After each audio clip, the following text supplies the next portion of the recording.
like a gang would do. So this is what's known as gang stalking. And if there's anyone on the internet who has been accused of gang stalking the most, and also would claim to be a victim of the most, it's probably Thomas Schoenberger, who called into this show but didn't talk about that with Dr. Aquino, which is unfortunate because Dr. Aquino is actually in the same position, and the similarities between him and Thomas are really quite remarkable, that I think I would describe both of those men as black magicians, like a gang would do. So this is what's known as gang stalking. And if there's anyone on the internet who has been accused of gang stalking the most, and also would claim to be a victim of the most, it's probably Thomas Schoenberger, who called into this show but didn't talk about that with Dr. Aquino, which is unfortunate because Dr. Aquino is actually in the same position, and the similarities between him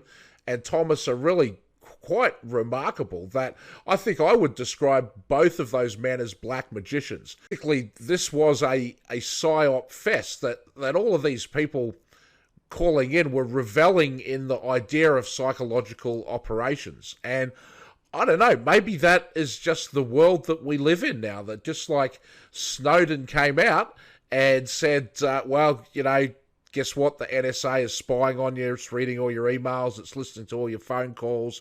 Every private message you think you send, they read it and collect it and store it forever. They have AIs that, you know, track all of this data, run simulations on you, and can basically read your thoughts and predict your behavior. Hey, but it's no big deal. Everyone go about your life, you know, just as you were yesterday. And that's pretty much what happened. Everybody did go about their lives. And so maybe this is sort of what we've reached in humanity and civilization with this election coming up, as these LARPers and PsyopFest are going to just, you know, come out, come clean, like DeFango did with his subpoena stream. I heard him saying today he got in trouble with Ed Batowski for sharing so much information, including passwords, and he didn't seem too concerned about it. But, you know, it's coming out that there are organizations behind these people who just appear to be LARPers that you're interacting with on social media. In the stream, Frank Bacon couldn't wait to tell Aquino that he had been a member of a secret society in Denver, Colorado, which is where the NORAD Mount Cheyenne missile systems are. So Michael Aquino was actually in space intelligence. He would have been, you know, close to Denver, Colorado, in that part of his career. Colorado Springs, I think, is the Mount Cheyenne. And he said that he was part of the Golden Dawn for at least 10 years, and he knew Boyd Rice. Now, if you followed my investigation into Tracy Twyman's mysterious and sudden death, you'll know that she actually also knew Boyd Rice. Boyd Rice was one of the co-founders and key members of the Church of Satan and a major figure in the black magic occult world. So this guy Bacon that attacks me constantly on Steemit and anywhere else that he gets given a platform, because he doesn't like what Queen Tut said about him in Crypto Beast 16. Everybody should go check that out.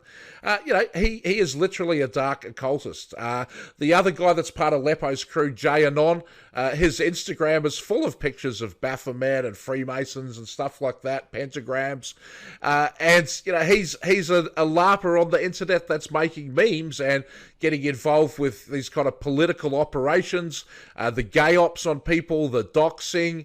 I'm not saying that Jay Anon does doxing, but what I'm saying is that there are these people involved in secret societies who know each other and seem to collaborate with each other, kind of in a way that you would say is like a gang, and they do kind of pick targets and attack all of those targets together at the same time, like a gang would do. So this is what's known as gang stalking. And if there's anyone on the internet who has been accused of gang stalking the most, and also would claim to be a victim of the most, it's probably Thomas Schoenberger, who called into this show but didn't talk about that with Dr. Aquino, which is unfortunate because Dr. Aquino is actually in the same position, and the similarities between him and Thomas are really quite remarkable, that I think I would describe both of those men as black magicians. They would probably call themselves that as well. And they're both interested in these psyops and psychological operations. And Aquino talks about psyops being lesser black magic. Propaganda is lesser black magic. New t-shirt coming from truthclothing.io, I hear, propaganda. But this new type of psyop and all this LARPing where people appear to be a truther, but in fact they're not crowdsourcing truth. They're really just trying to build clicks, views, audiences, get people to, subscribe to their Patreon, give them donations, fund their lifestyle, not so much out of entertainment, but out of attacking others. And when you're the victim of that, it seems that these people just have a personal grudge against you. But now that these documents are being driven out by some of these lawsuits, we're seeing that actually some of these people are working in teams. They're working in organizations such as this Shadowbox organization, or such as Black Cube, or the Integrity Initiative, or Cambridge Analytica. These types of groups are precisely targeting people using all of the available social media data, which is a lot, right? I mean, Cambridge Analytica supposedly got the social graph off Facebook in 2012 of everyone in the Democratic Party. Now, that's the time when DeFango was involved with the IT for the Democrats, supposedly reporting to the person who was directly responsible for giving Cambridge Analytica that technology. Ask him about it. I'm going by what he said about it. But and then you have this link with Trevor Fitzgibbon, with WikiLeaks, with Podesta's Center for American Progress. Not only were these people partners with Thomas Schoenberger, but Trevor and DeFango were partners again in their own thing called Silent Partner IO, that they were doing within Shadowbox.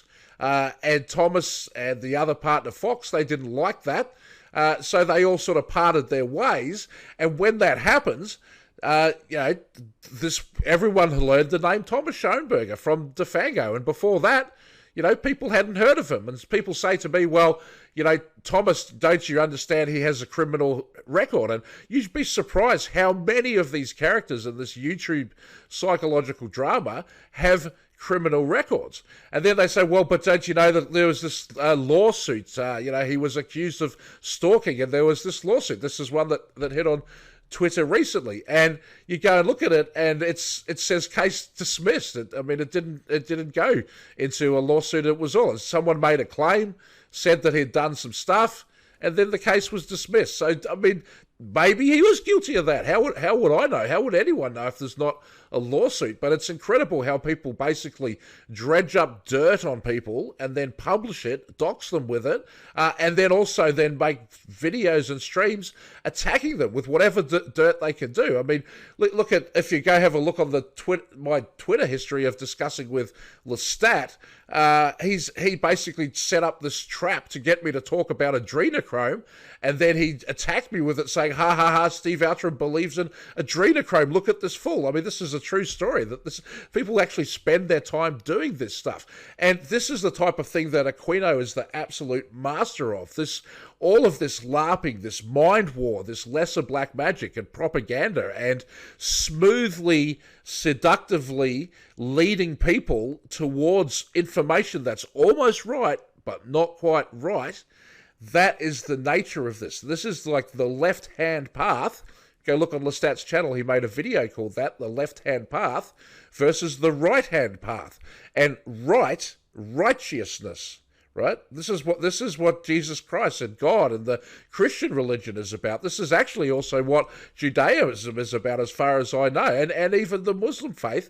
Righteousness, doing the right thing, doing something that is good and proper, and staying away from wickedness and evil and sin. And the alternative side of that evil, you don't have to believe in the devil or Set or ancient Egyptian gods or anything. You could be an atheist. You could be Ayn Rand objectivist, and you have the same ideologies as the Satanists. The Satanists are all about self is God.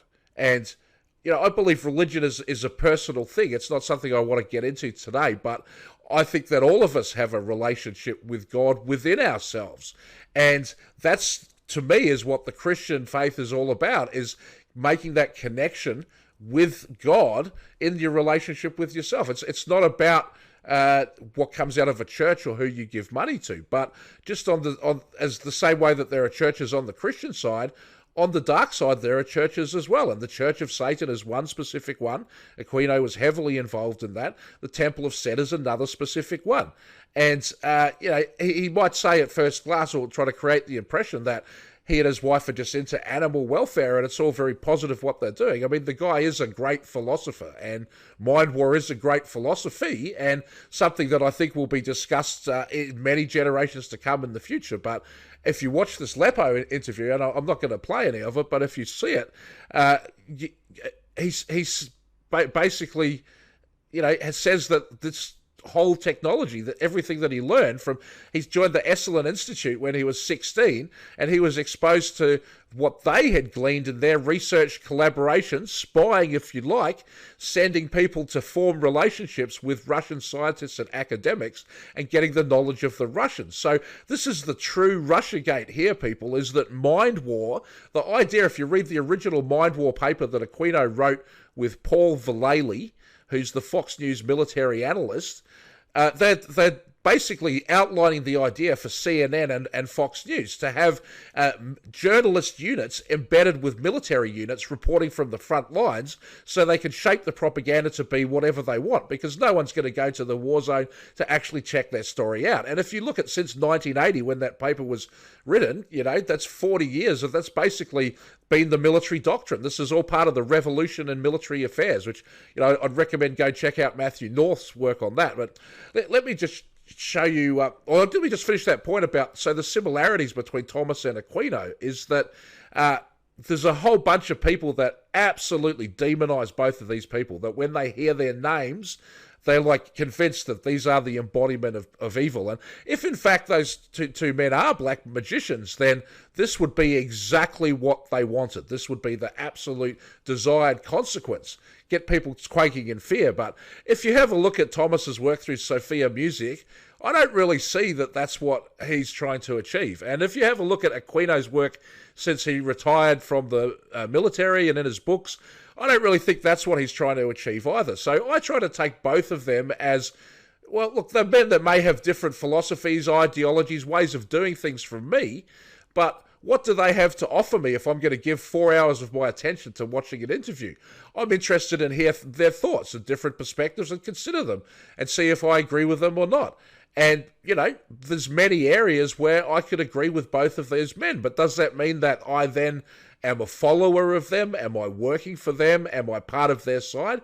Absolutely not. I could be on a different side from someone, but still come to agreement with them. And that's what the entire world is all about. And if we lose that, they win, right? So I find it very striking that if I say anything in defense of Aquino, you watch what will happen. I will be branded as an Aquino apologist, but I don't know that I am. I'm not prepared to say 100% that guy is not guilty of some bad stuff.